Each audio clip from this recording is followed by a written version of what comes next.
I'm Matthew Schneeman for Objection to the Rule. About a month ago, I got a tour of the Muse Brooklyn, a practice and event space for circus performing and circus performers. Angela Butch gave me a tour of the space.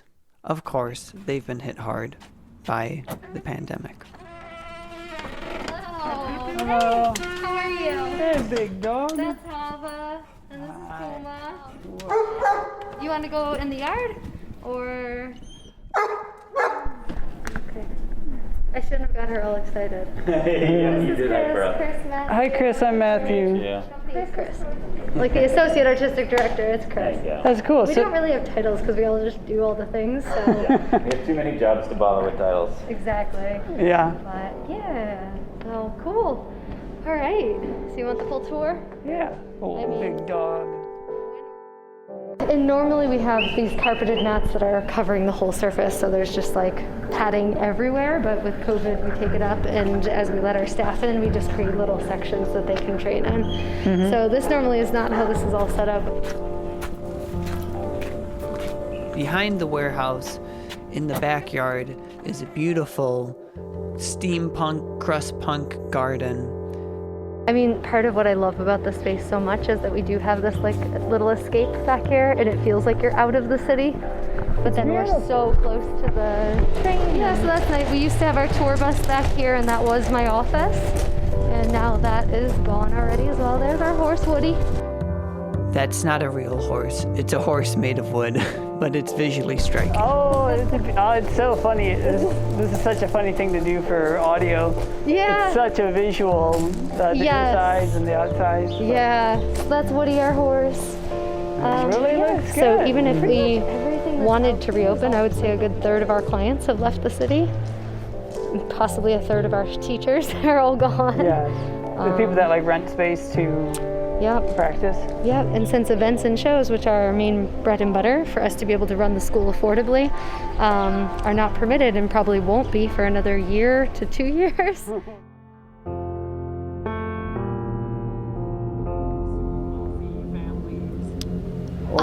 Or did you? We defaulted here on the space pretty much immediately. And I knew that when we were closing, I was like, if we're closed for more than 2 weeks, we're in trouble. And that's just like the reality of it. So the fact that we're able to still do some programming now while we wait to see if we can negotiate with the landlords, we're still waiting for their next communication. We're maintaining the ethics of what we want to do, and we still have some scholarship students, and we still have, as long as we can pay the coaches a fair rate. So the objective is not let's see if we can stay afloat, it's let's see if we can keep the community going. Yeah, right now, to see what's on the other side. Financially, it's a lost cause, and I mean that in the most positive of ways, but you can't recover. The art studios and any business that was in the arts was pretty much struggling before you got to this point. And so with the pandemic, you would need a miracle to kind of push through. We've been really blessed. We don't know who it is, but we've had an angel that's donated each month, and that donation has allowed my admin team to work. So I've been really blessed in the sense that that piece of my team could stay together and we could still maintain at least part-time hours. That's great. I didn't know the term angel till a couple years ago when I was at a community radio station. And so an angel is just like a private donor that just comes in and drops some money. Someone has dropped money each month, and they've made a consistent donation, and it's anonymous, and we have we've reached out to everyone. We're trying to just find out to thank this person, but also to talk to them about the future, because we understand that it's going to have to shift. And we're not sure who it is, but whoever this person is, like, thank you, because you've allowed 3 people to keep their jobs. And that's huge.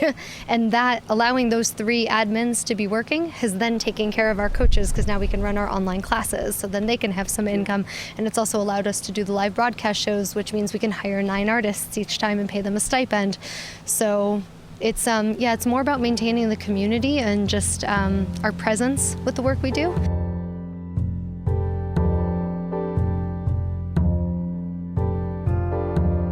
Are you okay talking about what you just referenced, that last week one of the performers got hit? Just because that really places us in time. This summer has been over 1,000 People have been shot, which is way more than normal. Yeah, no, there's definitely a huge spike in violence around the city. And last week, one of our students, who was a regular student who was here almost every single night and progressing on a beautiful aerial journey, was walking with his wife to go get toothpaste, and he got hit by a bullet in a drive-by shooting. And it went through his kidney and hit his spine, and not clear if he will walk again.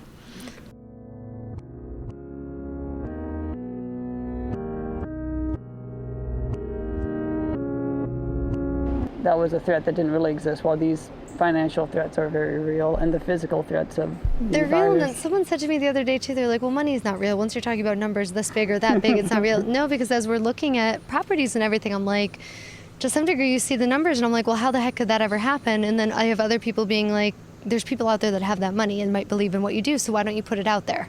And I'm like, sure. Like, we don't have that money, but yeah, you're right, somebody does, and it's also not real. It's surreal. Yeah, It's like- exactly. So there's an article in New York Times back in 2013 where they say in France there are more than 450 troops in 600 schools. They're talking about circus troops in schools. Some 20 countries, including Belgium, Australia, and Mexico, have established professional circus training grounds. At the National Circus School of Montreal, where I now teach, more than 150 full-time students come from 20 countries to train in facilities that rival Juilliard's. The school's job placement rate is 95%. Yeah. We don't have that kind of government support or appreciation or value for it structurally. The people value it, but we don't have that support from the government to have programs and coaching at that level here in the States. So why go for it? Why wade through the bureaucracy and muck? Well, it was worth it. It's hard Can you hold it a little bit yeah, closer? it's hard to say right now when everything's kind of in shambles, but it was worth it. It's you can't imagine not doing it. Like, you know, you always say, well, what else would I do? Like, I love this. I couldn't imagine doing something else. Maybe it needs to shift form. When I started getting into circus, and it was just such a transformative kind of experience, and just the community around it, like, I can't imagine not doing it. We're trying to give as much as we can in our final moments, because it is clear, like, we've known that. And to be honest, we've been losing this for 5 years. This isn't shocking, but it's, I try to wake up each day and I'm like, well, what do we have left to give?